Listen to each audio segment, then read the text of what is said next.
নমস্কার, শুরু করছি বাংলা বলছে। প্রধানমন্ত্রী নরেন্দ্র মোদীর রাজ্য ছাড়ার ৭২ ঘন্টা কাটতে না কাটতেই কেন্দ্রীয় স্বরাষ্ট্রমন্ত্রীর বঙ্গ সফর।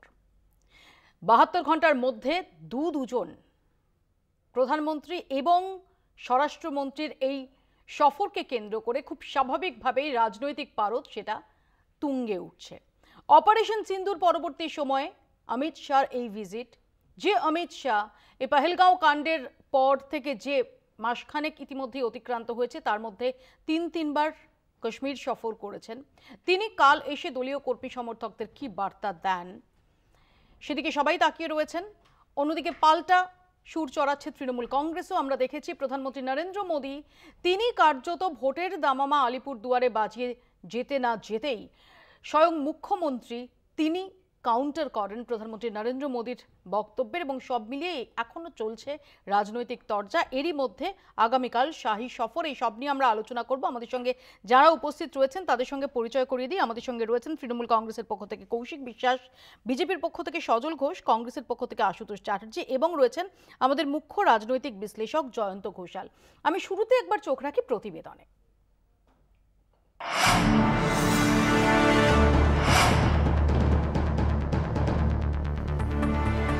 দুদিনের ব্যবধানে রাজ্যের দুই প্রান্তে প্রধানমন্ত্রী ও কেন্দ্রীয় স্বরাষ্ট্রমন্ত্রী। ২১-এর ভোটের আগে ডেইলি প্যাসেঞ্জারি নিয়ে মোদী শাহকে তোপ দাগত রাজ্যের শাসক দল, কিন্তু ২৬-এর ভোটে এখনো বাকি প্রায় ৯-১০ মাস। নির্বাচনী প্রচার ছাড়াই বঙ্গে মোদী শাহের ব্যাক টু ব্যাক সফর জানিয়ে ইতিমধ্যেই পরিযায়ী পাখি বলে নিশানা করেছে তৃণমূল। প্রশ্ন উঠছে, এখন থেকেই কি ২৬-এর রণনীতিতে জোর দিচ্ছে গেরুয়া শিবির? তিনটি বিষয়কে সামনে রেখেই প্রচার পর্বে জোর প্রধানমন্ত্রীর। অপারেশন সিঁদুর ও ভারতীয় সেনাবাহিনীর সাফল্য তুলে ধরা, সাধারণ মানুষের মধ্যে জাতীয়তাবাদী আবেগকে ছড়িয়ে দেওয়া, শিক্ষক নিয়োগ দুর্নীতির তীরে তৃণমূলকে বিদ্ধ করা, তৃণমূলের বিরুদ্ধে তোষণের রাজনীতির অভিযোগকে পোক্ত করে হিন্দু ভোট এককাট্টা করা, কেন্দ্রের বিভিন্ন প্রকল্পের প্রচার আরো তীব্র করা। তবে বঙ্গ বিজেপির সংগঠন কতটা মজবুত তা নিয়েই উঠছে প্রশ্ন। এখন আর দলে দিলীপ ঘোষের কোনো পদ নেই, দলীয় কর্মসূচি থেকেও রয়েছেন বেশ দূরে দূরে। গত বৃহস্পতিবার মোদীর আলিপুরদুয়ারের অনুষ্ঠানে দেখা যায়নি প্রাক্তন বঙ্গ বিজেপি সভাপতিকে। পরিবর্তে বাড়িতে বসে টিভিতে শুনেছিলেন মোদীর বক্তৃতা। সোশ্যাল মিডিয়ায় নিজেই সে ছবি শেয়ার করেছিলেন দাপুটে নেতা। শাহের সভায় এখনো তাকে ডাকা হয়নি। বড় নেতাদের সঙ্গে না ডাকলে আমি যাই না। বড় নেতাদের মান সম্মান আছে, তো তারা যাদের ডাকেন তারা যায়। আর আমি প্রয়োজন হলে, আমার প্রয়োজন হয় না কারোর সঙ্গে, আমি তো সংগঠনের কাজ করে নিচে, যখন প্রয়োজন হয় তারাই ডাকেন আর কি করতে হবে তারা বলেন, সেটা আমরা পালন করি। এছাড়া ভাঙন কাঁটা তো রয়েছে।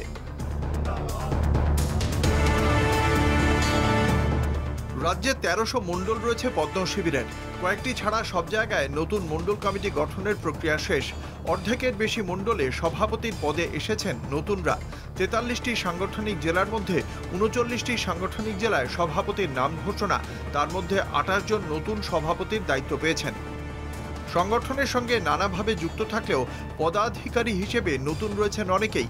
সেই নতুনদের পথ দেখাবেন বুথ স্তর থেকে শীর্ষ স্তর পর্যন্ত সংগঠনের দায়িত্ব সামলানো অমিত শাহ। তাই বলা যেতে পারে রবিবার শাহের নেতাজি ইন্ডোরের সম্মেলন নতুনদের জন্য একটা কর্মশালা। তবে শুধু নতুনরা নন, শাহের সফর দলের সব স্তরের নেতাকর্মীদের উজ্জীবিত করবে বলেই মত শুভেন্দু অধিকারী, সুকান্ত মজুমদারদের। কারণ আগামী কয়েক মাস কোন পথে চলতে হবে, কি করতে হবে, কোন কৌশলে ভোট যুদ্ধে কিস্তিমাত করা যাবে তার রূপরেখা অমিত শাহ স্থির করে দেবেন। এখনো পর্যন্ত রাজ্য সভাপতি নির্বাচন হয়নি। ২০২৬ সালের বিধানসভা ভোটের বাকি আর কয়েক মাস। তার আগে নতুন কেউ বাংলায় পদ্ম শিবিরের অধিনায়ক হবেন, নাকি সুকান্ত মজুমদারই আস্থা রেখে ভোট বৈতরণী পেরোতে চায় বিজেপি, তার স্পষ্ট কোনো ইঙ্গিত মেলেনি। বিজেপির গঠনতন্ত্র অনুসারে যতক্ষণ না জাতীয় সভাপতি ঘোষণা হচ্ছে ততক্ষণ রাজ্যগুলি সাংগঠনিক প্রক্রিয়া চালিয়ে যেতে পারবে। সেই অনুসারে বঙ্গের সভাপতি নির্বাচনের প্রক্রিয়া অব্যাহত রয়েছে। একই সঙ্গে নতুন করে প্রদেশ পরিষদ গঠনের জন্য জেলাগুলি থেকে বিধানসভা ভিত্তিক নাম পাঠানোর কাজ শুরু হয়েছে। এদিকে কেন্দ্রীয় নেতৃত্বের বেঁধে দেওয়া সদস্য সংগ্রহের লক্ষ্যমাত্রায় পৌঁছতে পারেনি বঙ্গ বিজেপি। মহারাষ্ট্র, হরিয়ানা, দিল্লি বিধানসভার ভোটে সাফল্য পেয়েছে বিজেপি। তবে বাংলার সংস্কৃতি রাজনীতির মাটি আলাদা। এর আগে 2016 ও 2021 বিধানসভা নির্বাচনে দুর্নীতি অস্ত্রে লাভ করতে পারেনি গেরুয়া শিবির। তবে এবার সিঁদুরের সাফল্য এবং প্রচার বঙ্গ বিজেপির সংগঠন মজবুত করতে পারে কিনা সেদিকে নজর বিরোধীদের। কলকাতা টিভি। আমি শুরুতেই চলে যাই জয়ন্তদার কাছে। জয়ন্তদা, আমরা দেখেছি দুদিন আগে প্রধানমন্ত্রী নরেন্দ্র মোদী তিনি এখান থেকে যে বক্তব্য রেখেছেন, কার্যত 2026-এর ভোট প্রচারের সুরটা তিনি বেঁধে দেন এবং তারপর 2 ঘন্টাও কাটতে না কাটতেই স্বয়ং মুখ্যমন্ত্রী তিনি তার প্রত্যুত্তর দেন। সব মিলিয়ে 2026-এর ভোটের যে বাজনাটা, এই যে সাংবাদিক হিসেবে যে ইলেকশন ভাইবসটা, সেই ভাইবসটার একটা প্রাথমিক পর্যায়ে আমরা সেদিনই দেখতে পেয়েছি। তারপর 72 ঘন্টা কাটতে না কাটতেই কেন্দ্রীয় স্বরাষ্ট্রমন্ত্রী অমিত শাহর বঙ্গ সফর। এটা কতটা তাৎপর্যপূর্ণ জয়ন্তদা? দেখো মৌপিয়া, এটা আমি মনে করি যে ভীষণভাবে রাজনৈতিকভাবে এটা তাৎপর্যপূর্ণ ঘটনা।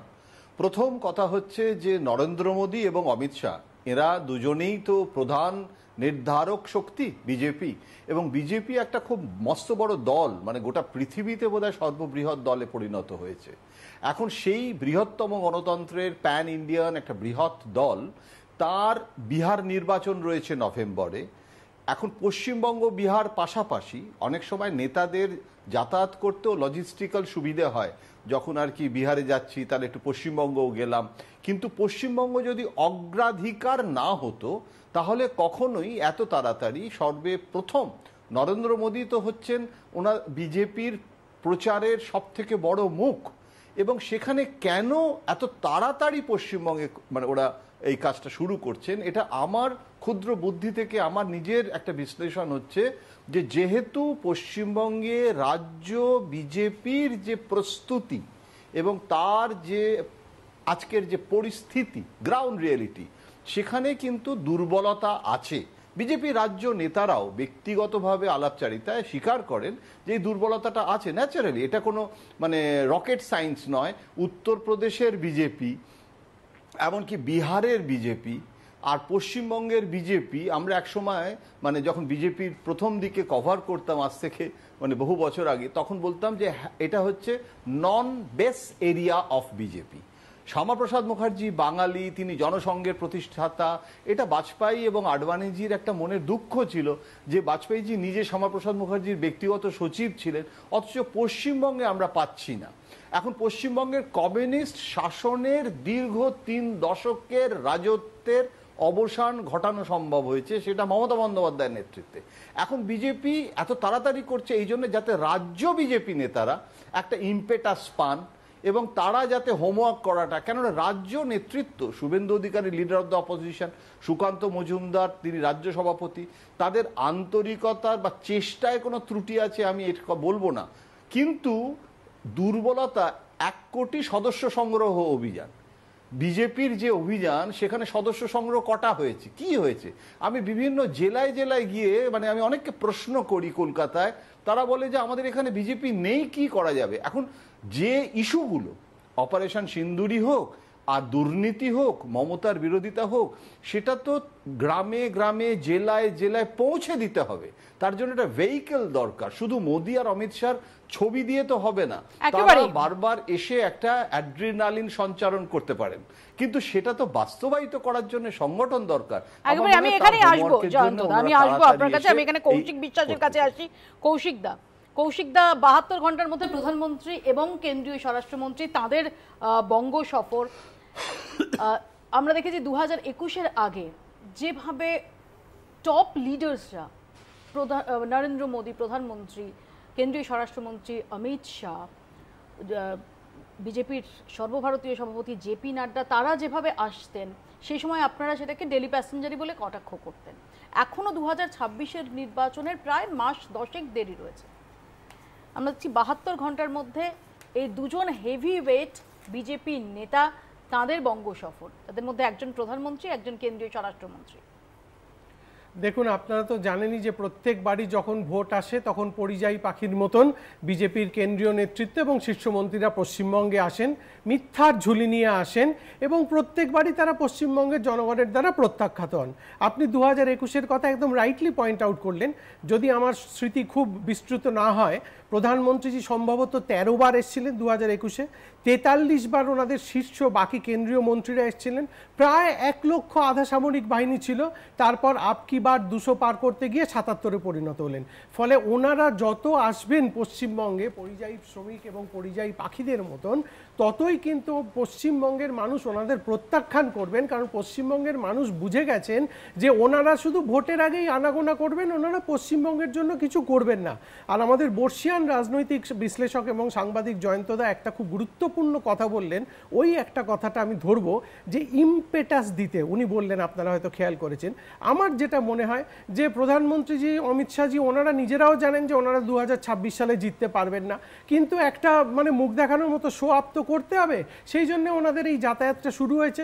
পশ্চিমবঙ্গে সকলেই স্বাগত, গণতন্ত্রের এতে দেখা যাবে আবারও আমরা হারাবো। বলছিলাম যে প্রধানমন্ত্রী তিনি এসে প্রচারের শুরুটা বেঁধে দিয়েছেন, কিন্তু শুধুমাত্র ভোকাল টনিক সেটা তো নির্বাচন জেতায় না, তার সঙ্গে সাংগঠনিক যে শক্তি সেটা ভীষণভাবে ইম্পর্ট্যান্ট, মানুষের কাছে পৌঁছানো সেটা ভীষণভাবে ইম্পর্ট্যান্ট, যে ইস্যুগুলো নিয়ে রাজনৈতিক বিতর্ক হচ্ছে, যে ইস্যুগুলো নিয়ে আক্রমণে শান দিচ্ছে বিজেপি, সেই ইস্যুগুলোকে সাধারণ মানুষের কাছে নিয়ে গিয়ে ভ্যালিডেট করানো এবং সেই অনুযায়ী সেটা ভোটে ট্রান্সলেট করা, এটা অত্যন্ত ইম্পর্ট্যান্ট।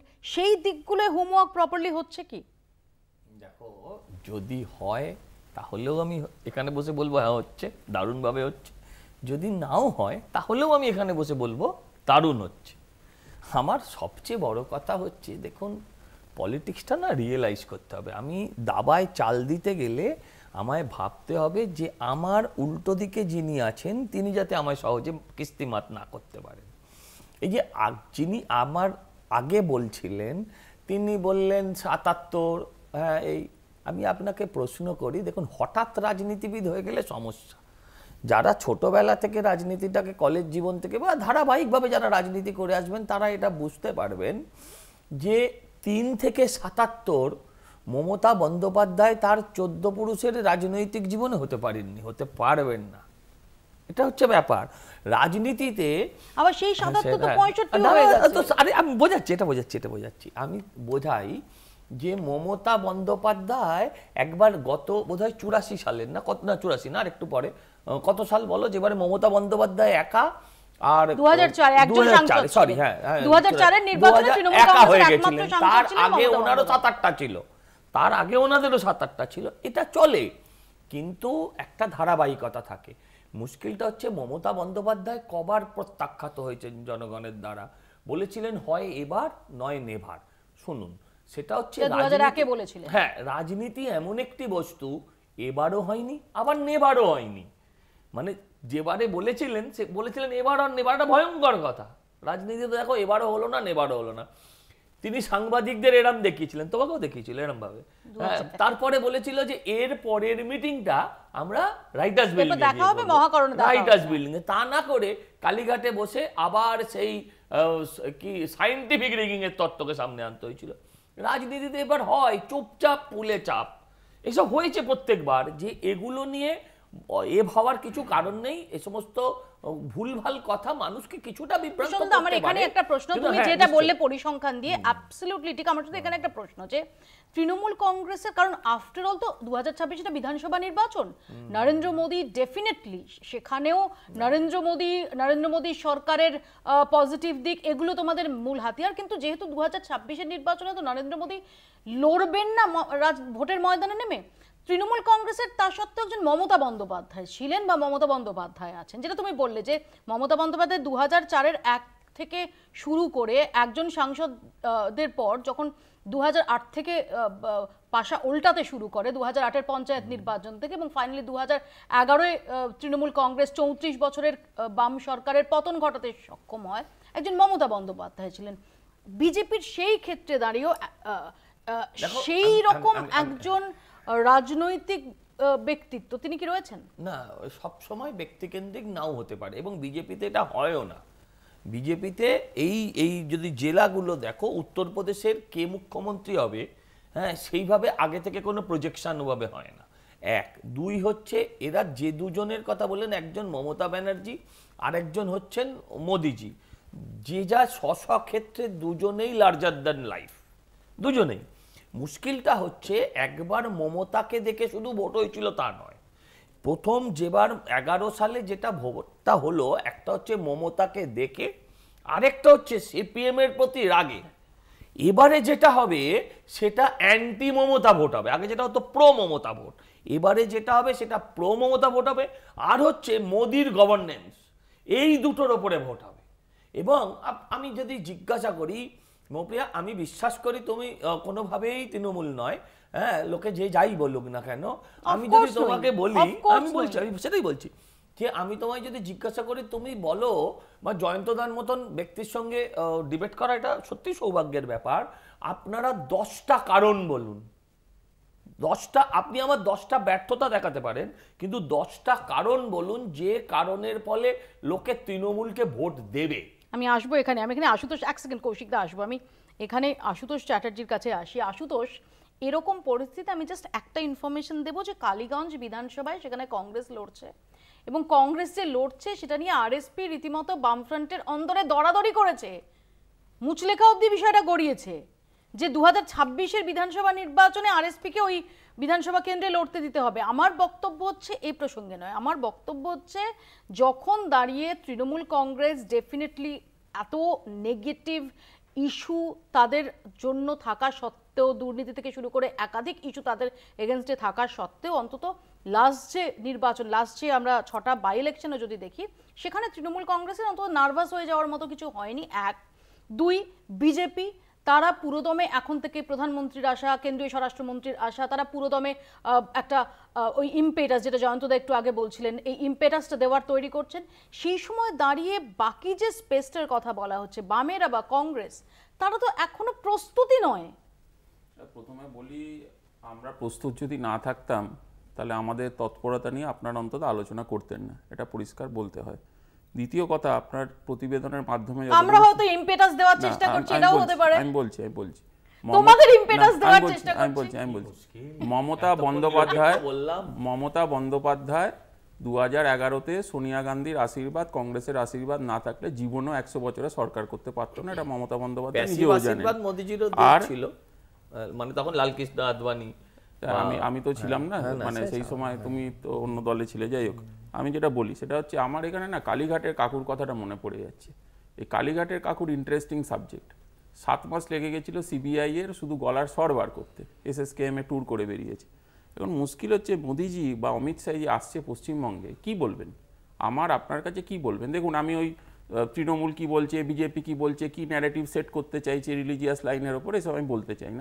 আমি একজন নাগরিক হিসেবে কংগ্রেসের যে আমাদের এজেন্ডা শুভঙ্কর সরকার যা বেঁধে দিয়েছেন মানুষের কাছে, আমরা বলতে চাইছি কি, কটা ইন্ডাস্ট্রি পশ্চিমবঙ্গে হয়েছে, কেন্দ্রীয় সরকারের দ্বারা কটা ইন্ডাস্ট্রি হয়েছে, কটা এমপ্লয়মেন্ট হয়েছে, কটা এই যে এইমস কল্যাণী পড়ে রয়েছে, মৌপি একদিন চলে যাও দেখতে পাবে, লোহা নিয়ে চলে যাচ্ছে।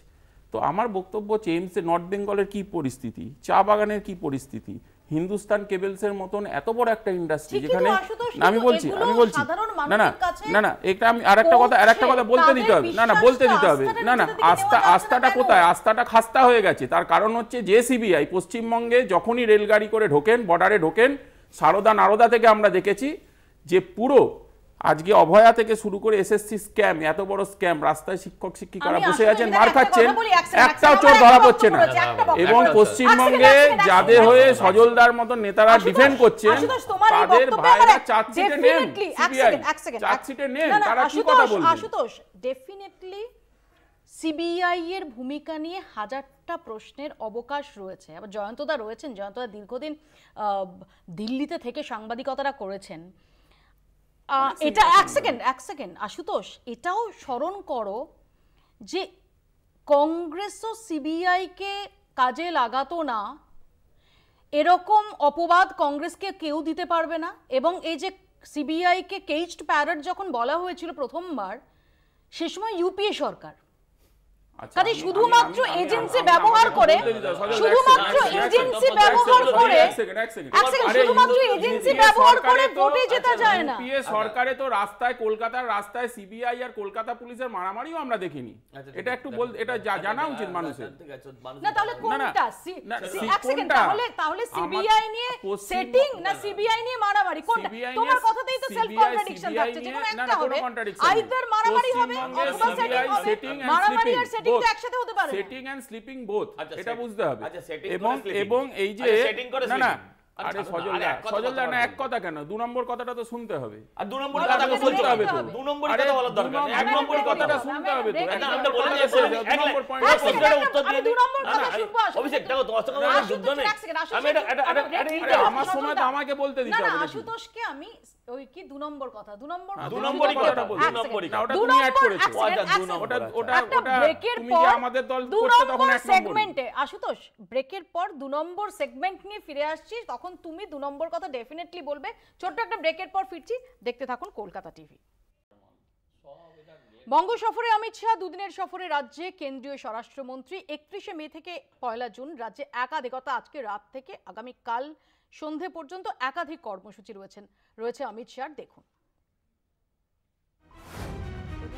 2 দফা বাতিল হওয়ার পর প্রায় 48 ঘন্টার ব্যবধানে মোদির পর শনিবার বাংলায় অমিত শাহ। উত্তরবঙ্গ থেকে নির্বাচনী যুদ্ধের রাজনৈতিক সুর বেঁধে দিয়েছেন প্রধানমন্ত্রী নরেন্দ্র মোদী।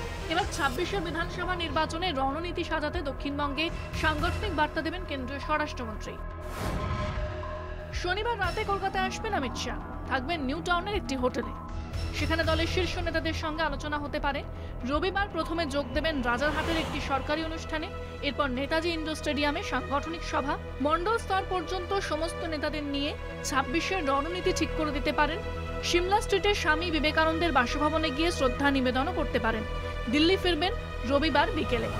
মোদির আলিপুরদুয়ারে জনসভা থেকে স্পষ্ট যে মূলত 3টি বিষয়কে সামনে রেখেই আসন্ন নির্বাচনের প্রচারের সুর বাঁধছে বিজেপি। অপারেশন সিন্দুরে ভারতীয় সেনার সাফল্য, তৃণমূলকে বিত্তে শিক্ষক নিয়োগ দুর্নীতি এবং তৃণমূলের বিরুদ্ধে তোষণের রাজনীতি ইস্যু নিয়ে আরও জোরদার প্রচার চালিয়ে হিন্দু ভোট এককাট্টা করা। মোদিও আলিপুরদুয়ার থেকে 32 মিনিটের বক্তৃতায় এই 3 বিষয়ের উপরই জোর দিয়েছেন। সেই সুরে সুর চড়াতে পারেন অমিত শাহ। 2014 থেকে এই রাজ্যের সংগঠন দেখেন শাহ। বঙ্গ বিজেপির সংগঠন হাতের তালুর মতো চেনেন, তাই বঙ্গ বিজেপির সংগঠনের দুর্বলতা নিয়ে নানা নির্দেশিকাও দিতে পারেন শুভেন্দু সুকান্তদের। একই সঙ্গে নয়া সভাপতি নির্বাচন নিয়েও আলোচনার বিস্তর সম্ভাবনা রয়েছে। মাত্র 48 ঘন্টার ব্যবধানে হেভি ওয়েট 2 শীর্ষ নেতৃত্বের বাংলায় আসা থেকে স্পষ্ট যে 21এর নির্বাচন থেকে শিক্ষা নিয়ে 26-এ একটু বেশি সতর্ক গেরুয়া শিবির। প্রধানমন্ত্রী আলিপুরদুয়ারের সভায় দেখা যায়নি দিলীপ ঘোষকে। অমিত শাহ সাংগঠনিক সভায় তার স্থান হয় কিনা সেদিকেও নজর রাজনৈতিক মহলের। কলকাতা টিভি। আমি কৌশিকদার কাছে আসি। কৌশিকদা, 2021 আর 2026-এর মধ্যে, অন্তত এখন 2025-এর এই 31শে মের মধ্যে আরও অনেকগুলো কাঁটা কিন্তু আপনাদের জন্যও রয়েছে। দুর্নীতি কাঁটা তখন সেভাবে ছিল না, যেটা পরবর্তীকালে, বিশেষ করে শিক্ষা দুর্নীতি। আমরা দেখতে পাচ্ছি যে যোগ্য শিক্ষকরা তারা চাকরি হারিয়েছেন, তারা পথে বসে রয়েছেন, তারা আন্দোলন করছেন, চাকরি চুরি হয়েছে, দুর্নীতি হয়েছে। এই দুর্নীতির প্রসঙ্গে বিরোধীরা তারা ক্রমাগত আক্রমণে শান দিচ্ছেন। একাধিক এমন ইস্যু রয়েছে যেগুলো ডেফিনেটলি তৃণমূল কংগ্রেসের জন্য চিন্তার কারণ সেটা বাড়াবে। Not only that, anti incumbency বলেও একটা ব্যাপার আছে। যখন ভোটটা 2026-এ হবে তখন অলরেডি এই সরকারটা, তার বয়স 15 বছর, এবং অ্যান্টি ইনকামবেন্সি খুব স্বাভাবিক, খুব নর্মাল, খুব কমন একটা বিষয়। দেখুন, প্রথমে আমি 10 সেকেন্ডের একটা ছোট রিজয়েন্ডার দিয়ে আপনার বক্তব্যটায় আসছি। আমি ব্যক্তি আক্রমণে বিশ্বাস করি না, কিন্তু সজল ঘোষ বললেন হঠাৎ রাজনীতিক। 90 দশকের শুরুতে আমি কলকাতা মেডিকেল কলেজের যখন ছাত্র পরিষদের সভাপতি ছিলাম, উনি তখন সম্ভবত রাজনীতিতেও আসেননি। উনি যাদের সঙ্গে ঘোরেন তাদের যদি জিজ্ঞেস করেন, তাহলে বুঝতে পারবেন। আমিও বুঝিনি যে এটা আপনার উদ্দেশ্যে লক্ষ্য করে বলা ছিল। ডেফিনেটলি তাহলে আমারও এটা থামানো উচিত ছিল। আমি দুজনকেই বলছি no personal attack please. Absolutely. এইবার কথাটা হচ্ছে গিয়ে যে আপনি যেটা বললেন মৌপ্রিয়া, দেখুন, অ্যান্টি ইনকামবেন্সি একটা ফ্যাক্টর তো যে কোনো সরকারের বিরুদ্ধেই থাকেন, কিন্তু আপনি এটা যদি দেখেন যে প্রত্যেকটা উপনির্বাচনে 21-এর পর থেকে যত নির্বাচন হয়েছে আমরা প্রত্যেকটাতে থাম্বস আপ জিতেছি। কেন জানেন?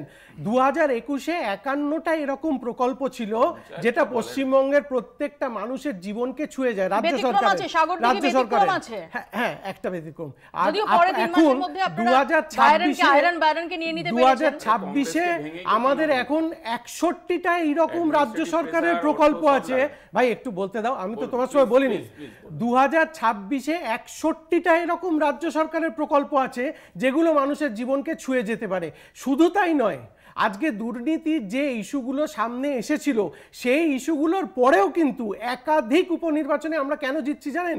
তৃণমূল কংগ্রেসই একমাত্র দল পশ্চিমবঙ্গে যারা সুখে দুঃখে মানুষের পাশে থাকে। এবং আমাদের দুটো খুব পরিষ্কার স্ট্র্যাটেজি, এক, রাজ্য সরকার আপনার জন্য কি করেছে, দুই, কেন্দ্র কিভাবে আমাদের পশ্চিম বাংলার প্রতি বঞ্চনা করছে। এই দুটো মেন ইস্যু নিয়ে আমরা 2021-এও গেছিলাম, 2026-এও যাব। আর বিজেপির অবস্থা আপনি দেখছেন, দিলীপ ঘোষ মহাশয় কি বলেছেন যে অমিত শাহর মিটিংয়ে উনি ডাক পাচ্ছেন না, একটা রাজ্য সভাপতি ঠিক করতে পারছেন না।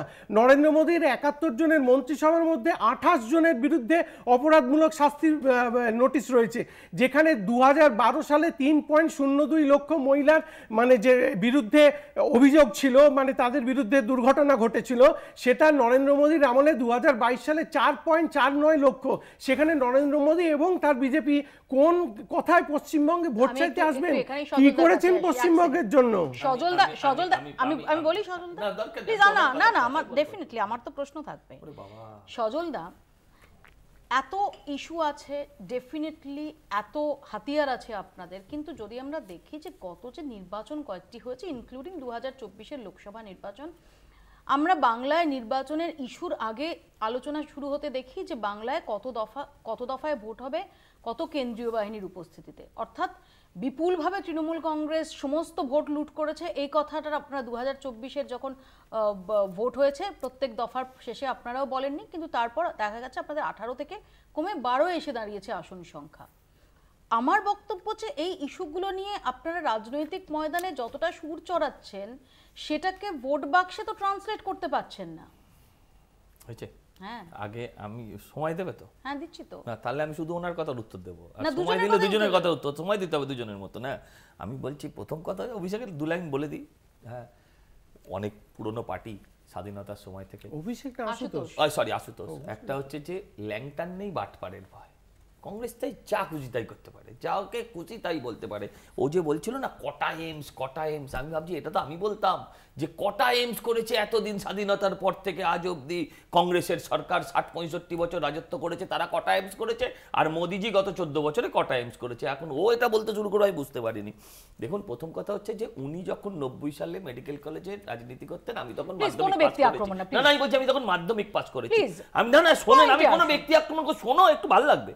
আমি তখন মাধ্যমিক পাস করেছি, ঠিক আছে? আমি 1994 সালে কলেজে জিএস ছিলাম। আমি বলছি, উনি বলেছেন 61টা প্রকল্প।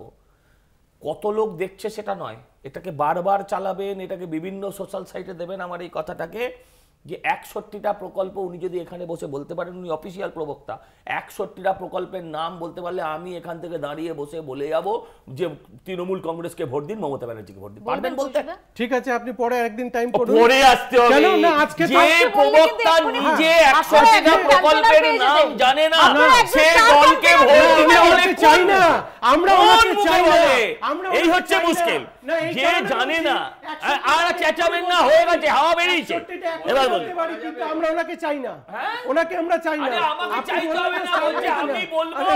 আরে আমাকে চাইতে হবে না, আমাকে চাইতে আপনি নয়, আপনার অনেক বড় নেতারা আমায় চায়, সেটা কথা না। 61টা বলতে পারলে আমি রাজনীতি ছেড়ে দেবো, আমি এখান থেকে উঠে যাবো। কোনটা পছন্দ আমি কান ধরবো, কোনটা পছন্দ আপনার বলুন, কোনটা পছন্দ ছেড়ে দিন। বেশি প্রকল্প বলছে সুখে দুঃখে, সুখে আছে পার্থ, সুখে এখন আছে কিনা জানি না, সুখে ছিল পার্থ। 70 বছর বয়স, 30 বছরের টুকটুকে গার্লফ্রেন্ড, খাটের তলায় গোলাপি নোট, খেলনা, বিভিন্ন জীবন নিয়ে সে বসেছিল। সুখে তো সেই ছিল, আর সরকার পাশে আছে বলে দুঃখে আছে বিকাশ ভবনের সামনে যারা বসে আছে। এরকম শুধু বিকাশ ভবন না, তুমি এতে চলে যাও ধর্মতলায়, শহীদ মিনারের আশেপাশে দেখবে বিভিন্ন ক্যাম্প, তুমি গুলিয়ে ফেলবে কোনটা এসএলএসটি, কোনটা পিটিটিআই, কোনটা মাধ্যমিক, কোনটা উচ্চ মাধ্যমিক, তোমার ঘেটে যাবে। আমি বলছি যে ওনার ভীষণ ব্যথা, দিলীপ দা ডাক পাচ্ছেন না, দিলীপ ঘোষ ডাক পাচ্ছেন না। আচ্ছা, আপনার অনুব্রত ডাকটা শুনেছেন? বাঘ ছিল তো, হালুম হালুম করে ডাকার কথা ছিল। লজ্জা হয় না? মহিলাদের কথা বলছেন। মিনিমাম লজ্জা শরম থাকলে আজকে 7 দিন অন্তত আপনাদের আসা উচিত না প্যানেলে। 18 থেকে 12টা আমাদের সিট কমেছে, 18 থেকে 12টা সিট আমাদের কমেছে, ভোট বেড়েছে 5 লাখ। রাজনীতিতে এরম হয়, একটু আগের পিরিয়ডে বুঝিয়েছিলাম। রাজনীতিতে মমতা ব্যানার্জি 1 হয়ে গেছিল, কংগ্রেস 6 হয়ে গেছিল, বুঝিয়েছিলাম, তারপরের বার হেরে গেছে। 21-এ তো ছিল আপকি বার 200 পার, 2026-এ কত পার হবে? না না, আমি পার হবে না, মমতা ব্যানার্জি পার। 2026-এ পাওয়ার পার, মমতা ব্যানার্জি পার। দিল্লির যন্তর মন্তরে আপনি আর কথা বলবেন না, 61 টাকে পড়ে আসবেন। 61 ভালো ডাক্তার হতে হবে, ভালো অডিটর হতে হবে, আই উইশ আপনি 61 টা পড়ে আসবেন। এক সেকেন্ড, আশুতোষের 2 নম্বর কথাটা এখনো অবধি শোনা হয়নি। আশুতোষের 2 নম্বর কথা, সেটা 2 নম্বর বলবে ভাই, 2 নম্বরই বলবে না। 2 নম্বরই তো বিজেপিটা, আমরা জানি। দাঁড়াও না, বলতে দাও। এবার ব্যাপার হচ্ছে তৃণমূল, এই যে বলছে সুখে আছেন, দুঃখে আছেন, লুটেও তো আছেন আপনারা। আজকে পশ্চিমবঙ্গে সবচেয়ে ব্যর্থতা এই সরকারের একটাই, আমি এটা পরিষ্কার এই মিডিয়ার মাধ্যমে বলতে চাই, যাদেরকে আমরা ইন্ডিজিনাস বলছি, এই যে তুমি আমি আমরা সবাই বাংলায় কথা বলছি না, বাংলায় জন্ম আমাদের, এই 26,000 কিন্তু রাস্তায় বসে গেছে আজকে। কাদের পায়ে কুড়ুলটা মারলেন দিনের শেষে বিচার করবেন না? আর একটা কথা আপনাদের বলতে খুব ইচ্ছে করছে, যে এই যে দৌলতপুরে তো সাম্প্রতিক একটা নির্বাচন, এত নির্বাচন নিয়ে আলোচনা হচ্ছিল, তা একটু মনে করিয়ে দিতে হয়, দৌলতপুরে আমরা জিতলাম, সেটা কারোরই, বিজেপিরও ভালো লাগেনি, তৃণমূলও ভালো লাগেনি। নিশ্চয়ই আলোচনা হবে, অমিত শাহ আসছেন, উনি তো মণিপুরে যান না, আমরা জানি, টিকিট একটা যদি ওনার লাগে বলবেন। না না না না, আমরা যা করেছি, এই যে 61টা প্রকল্প, 61টা প্রকল্প বলছিলেন, তার ভেতরে 60টা প্রকল্প কংগ্রেসের আমলে করা। 70 বছর চলছে না, আরটিআই থেকে মণিপুরে 70 বছর চলছে না, শুরু করে 100 দিনের কাজ, বুকের পাটা প্রকল্প, যখন বিহার থেকে মণিপুর যেতে পারে না, কি বলছেন? বাগডোগরা থেকে মণিপুর জানেন না, কথা বলছেন। এই তৃণমূল স্পিকার মেরেছে, বাগডোগরা ওই কাজটা জানেন না, মণিপুর 70 বছর চলছে।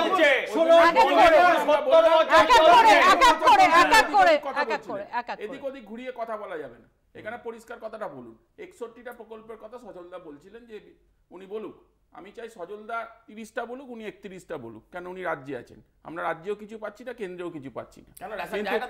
আরে রেশন কি, তোমরা কি গ্যাস নিচ্ছ ঠিক করে? গ্যাসটা নিচ্ছ, আরে গ্যাসের অবস্থা কি? আরে মেসেজ করলে কোনো গ্যাস আসে না, তোমার আসে, আমাদের আসে না, মুশকিল হচ্ছে এটা, বিজেপির নেতাদের আসে। শুনুন, এই 60টা প্রকল্প, আপনার ভিজিট কত ছিল? আমি বলছি 100 দিনের কাজ থেকে শুরু করে আবার 2 টাকা চাল না, বিনা পয়সার চালকে 2 টাকায় বেচে কংগ্রেস, বিনা পয়সার চালকে 2 টাকায় বেচে করেছে। আপনি শিক্ষিত স্পিকার মেরেছেন, শিক্ষিত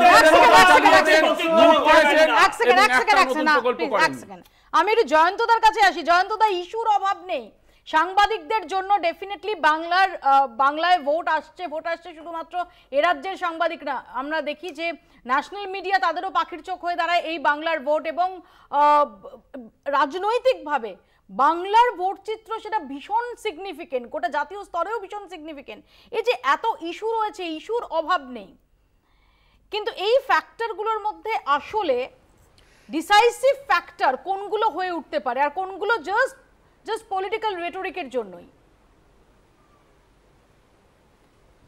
দেখো মৌপিয়া, এইটা বিজেপির শীর্ষ নেতৃত্ব, বিশেষ করে আমি বলবো Amit Shah, he is the main architect of the plan, একটা ট্রায়াল অ্যান্ড এরার, মানে বারবার বিভিন্ন ইস্যুতে, কেননা নির্বাচনে একটা ইস্যুতে ভোট হয়, এটা আমাদের কিন্তু একটা মিসকনসেপশন। এটা অনেকটা, আমি বলি, একটা মিক্স প্লাটারের মতো। আমাদের যেমন বুফেতে অনেক রকম খাওয়া থাকে না, মানে একটা বিরিয়ানিও আছে, শশাও আছে। এখন মানুষের অ্যাপেটাইট, আজকে ভোটাররা, একটা জিনিস আমাকে প্রণববাবু একদা বলেছিলেন, যে দুর্নীতিটা আনফর্চুনেটলি বোফোর্সে একবার ইস্যু হয়েছিল, তারও কারণ ভিপি সিং আমাকে এক্সপ্লেন করেছিলেন যে ওটা জাতীয়তাবাদের ইস্যু ছিল, যে সসুরাল মে পয়সা ভেজ রা হ্যায় রাজীব গান্ধী, এটা একটা বিরাট ভাবে একটা ইস্যু হয়েছিল, ইন্টারন্যাশনাল ইস্যু।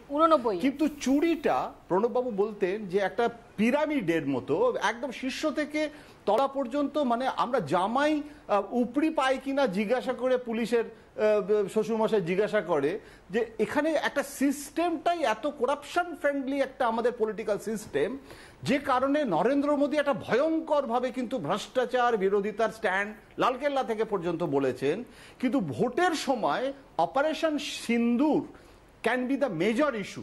তার কারণ আমি একটা জিনিস দেখেছি যে অমিত শাহ কিন্তু, যেটাকে আমি ঠাট্টা করে বলি কোনো মানে না করে অমর্যাদা না করে, যে একটা ওই সিনেমা ছিল না যে লাগে রহম মুন্না ভাই, মানে দেখো বিজেপি কিন্তু এটা বিরোধীরাও স্বীকার করবেন যে পশ্চিমবঙ্গে বিজেপি কিন্তু একটা সাকসেস স্টোরি। বিজেপির কর্পোরেশনে একটা কাউন্সিলর, দুটো কাউন্সিলর জিতেছিল বলে আডবাণীজি সেই সময় বলেছিল যে বিজেপি কা খাতা খোলা হ্যায় তো গুলাল লেকে আও, তো আবির খেলা হয়েছিল। তো সেই জায়গাটা থেকে আজকে বিজেপি মেন অপোজিশন হয়েছে, এতগুলো এমএলএ হয়েছে, এত এমএলএ হয়ে গেছে যে রাজ্যসভাতে পর্যন্ত লোক পাঠানোর ক্ষমতা অর্জন করলো পশ্চিমবঙ্গের বিজেপি। 40 বছরের সাংবাদিকতার গোড়াতে তো আমি এটা ভাবিনি। আজকে Sajal, he is a articulate spokesperson. BJP কিন্তু দেখো কিরকম মানে চেনে অমিত শাহরা। অমিত শাহ কিন্তু সজলের দুর্গাপুজোতে মানে এই যে এটা কোনো ব্যক্তিগত ব্যাপার নয়, কিন্তু আমি সজলের সাথে আমার কোনো ব্যক্তিগত সেভাবে হৃদ্যতা না, ওর বাবাকে আমি খুব ঘনিষ্ঠ ছিলাম, কেননা সাংগঠনিক শক্তি সেটা কিন্তু সেই সময় আমি দেখেছি যে সোমেন মিত্র সম্পর্ক বলা হতো, ও সজলের বাবা খুব ঘনিষ্ঠ ছিল, আমার স্ট্রিট আমি তখন কভার করতাম। সাংগঠনিক শক্তিটা তার একটা লিগ্যাসি আছে। এই সাংগঠনিক শক্তিটা মোদী অমিত শাহকে দেখিয়ে কিছুতেই পশ্চিমবঙ্গে বিজেপি করতে পারছে না।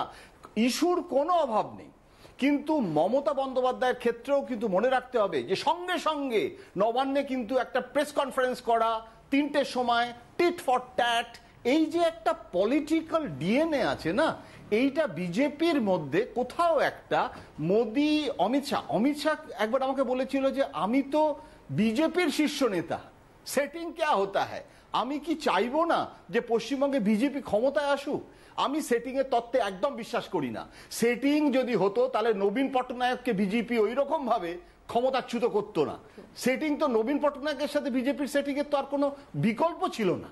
সুতরাং বিজেপি তার নিজের ক্ষমতায় আসবো না, আমি মমতা বন্দ্যোপাধ্যায়কে রেখে দেবো, এটা মৌজাস্ত্র ব্যবহার করলেই বোঝা যায় যে সেটিং ফেটিং যদি হতো তাহলে নরেন্দ্র মোদী, দেখো নরেন্দ্র মোদী প্রথম যে বৈঠকটা করলো প্রশাসনিক, সেখানে কিন্তু উন্নয়নের কথা বললো, দুর্নীতির কথা বললো, শিক্ষার ইস্যুও বললো, কিন্তু তারপরে শেষে বলছে যে সব কথা এখানে বলা যায় না, প্রশাসনিক বৈঠক। আমি জানি আপনারা কি শুনতে চাইছেন, আর কিছুক্ষণের মধ্যে আমি নিজেই, উনি প্রোমো তৈরি করে দিলেন এবং নিজেই আমাদের অ্যাপেটাইট তৈরি করে দিলেন। উনি কিন্তু ওনার কাজ অসম্ভব মানে মনসিয়ানার সঙ্গে করছেন, কিন্তু সেকেন্ড বৈঠকটাতে জনসভাতে কিন্তু উনি শিক্ষা ফিক্ষাকে মেন প্রায়োরিটি করলেন না। তুমি যে প্রশ্নটা করছো না যে কোনটা ইস্যু হবে, ইস্যু কোনটা হবে, ওনারা কিন্তু উত্তরপ্রদেশে ঠিক যেভাবে হিন্দুত্ব করেন, ওনারা মনে করছেন লাগে রহ মুন্না ভাই পশ্চিমবঙ্গের সংখ্যালঘু ভোট বেশি আছে, সুতরাং সংখ্যাগরিষ্ঠ হিন্দু ভোটকে আজ নহে কাল, যেটা আমি যে অসমে যদি করতে পারি,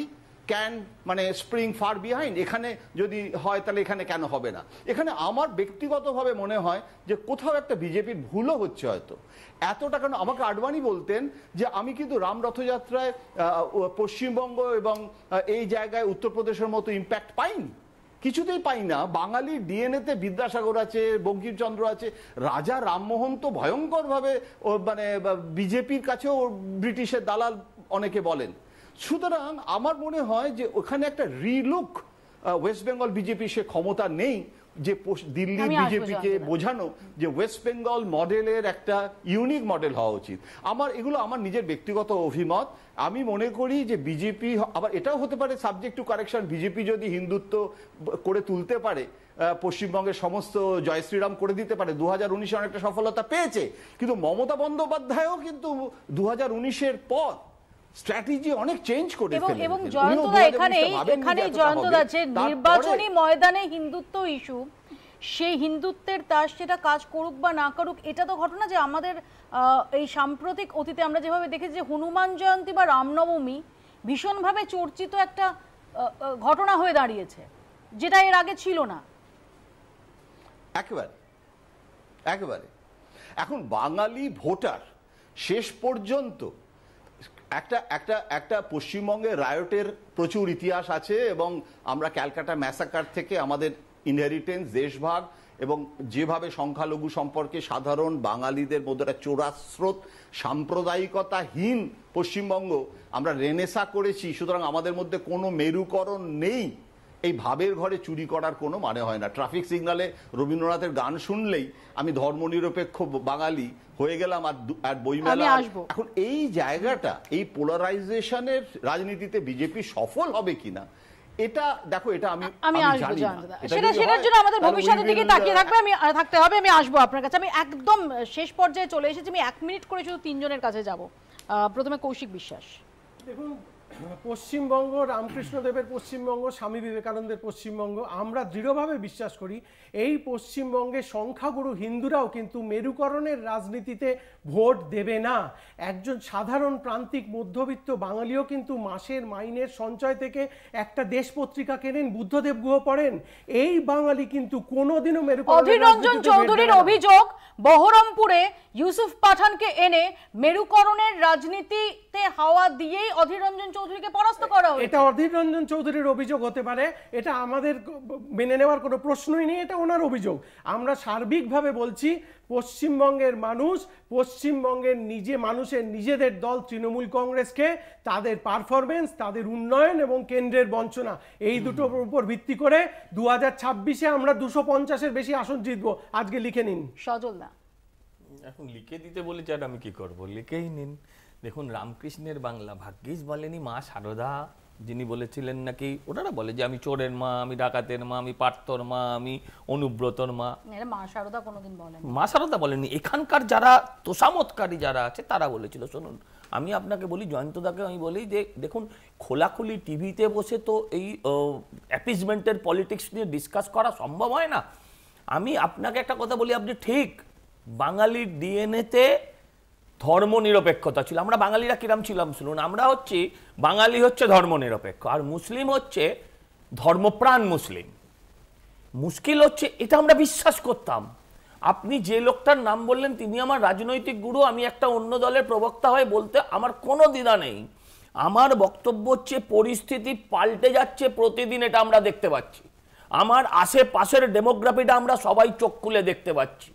প্রশ্নটা সেখানে নয়, প্রশ্নটা হচ্ছে যখন উল্টো দিক থেকে বলে যে গরু দুধ দেয় তার লাথি খেতে হয়, তখন আমি কমিউনাল হয়ে উঠি। যখন আমি দেখতে পাই উল্টো দিক থেকে আওয়াজ ওঠে যে আমি ইমামকে ভাতা দেব, তখন আমার পুরোহিত সে আতঙ্কিত হয়ে ওঠে। যখন আমরা দেখতে পাই যে একজন মন্ত্রী, একজন কলকাতার মেয়র, তিনি দাওয়াতে ইসলাম দিচ্ছেন, তখন আমরা সংঘবদ্ধ হয়ে যাই। যখন আমরা দেখতে পাই একজন বিধায়ক তিনি বলছেন 30% হিন্দুকে কেটে ভাসিয়ে দেবো, তখন আমরা উল্টো দিকের বিরুদ্ধে জয় শ্রীরাম বলে চিৎকার করি। সত্যি আমাদের জয় শ্রীরাম রক্তে ছিল না। যদি কেউ ঢুকিয়ে থাকেন তার নাম মমতা বন্দ্যোপাধ্যায়। কিন্তু মজার ব্যাপার, এই ধর্মীয় মেরুকরণের রাজনীতি যখন হয় জয়ন্তদা পশ্চিমবঙ্গে, তখন না তৃণমূলের প্রশাসন না বিজেপির প্রশাসন কোনো অ্যাকশন নেয়। একের পর এক গরু চুরি হয়ে যায়, কয়লা চুরি হয়ে যায়, কোনো অ্যাকশন হয় না। খুব দুঃখ লাগে জানেন তো। আর একটা বলি, তৃণমূলের আমলে জয়ন্তবাবু আছেন, এই তৃণমূলের আমলেই তো বিজেপির গ্রোথ। অক্সিজেন কে দিয়েছে? মমতা বন্দ্যোপাধ্যায়। খাল কেটে কুমির কে এনেছেন? এখন কানলে তো হবে না। এবং আরএসএস এর 10 গুণ টাকা বৃদ্ধি পশ্চিমবঙ্গের মাটিতে মমতা বন্দ্যোপাধ্যায় তো এটা তৈরি করেছে। আমি বলি না না, আর একটা বলি, আমরা তো আর বলিনি এসব করতে, আমরা তো আর এসব করতে বলিনি। অপারেশন দিলীপ নিয়ে সজলদা পরে আলোচনা হবে। আর লাস্ট আমি বলি সজলদারা যতই চেঁচাক, সজলদাদের অন্তত জামাই ষষ্ঠী হবে না। কেন কালকে জামাই ষষ্ঠী, অমিত শাহ থাকবে সারাদিন, বিজেপির নেতাদের হাল খাবে, সব অবস্থা খারাপ। তার কারণ হচ্ছে এই হচ্ছে অবস্থা। তারা আসুক পশ্চিমবঙ্গে, ভালো ভালো ভালো মিষ্টি মুখ করানো হবে, কিন্তু লাভ কিছু হবে না। ভোটের অঙ্কে যা বিজেপি চাই তৃণমূল, এটা আমরা বলিনি, নেতা মুকুল রায় বলেছে। মুকুল রায়কে বলুন, শুভঙ্কর সরকার তো নেতা, আপনারও নেতা, এটা তো মানবে। আমার নেতা তো বটে, আমার প্রথম এবং বলুন, এটা খুব ভালো লাগলো। দিলীপ স্পষ্ট স্পষ্ট বলে দিলীপ দা তো এটা ডাক পাননি। অপারেশন দিলীপ না না কিন্তু দিলীপ দা তো এটা ডাক অপারেশন পাননি। দিলীপ। দিলীপ দা কালকে আমি আপনাকে বলি, যেতে এটা কি পারেন, করবে? জামাই ষষ্ঠী আমি যেতে আপনাকে পারেন। বলি, দেখুন এগুলো নিয়ে এরকম আপনার আস্তে বারণ করুন। সময় আমি বলছি একদম আমার দলের ভেতরে কাকে ডাকবো না ডাকবো এটা নিয়ে আর যাই করব আমি আপনার সাথে আলোচনা করব কাকে না। ডাকবো না এক ডাকবো না, বলছি দিলীপ ঘোষ, এক আর যার হাত ধরে বলছি, যে তিন থেকে এক সেকেন্ড 3 থেকে 77 আপনার পঙ্কজ বন্দ্যোপাধ্যায়ের নাম মনে আছে?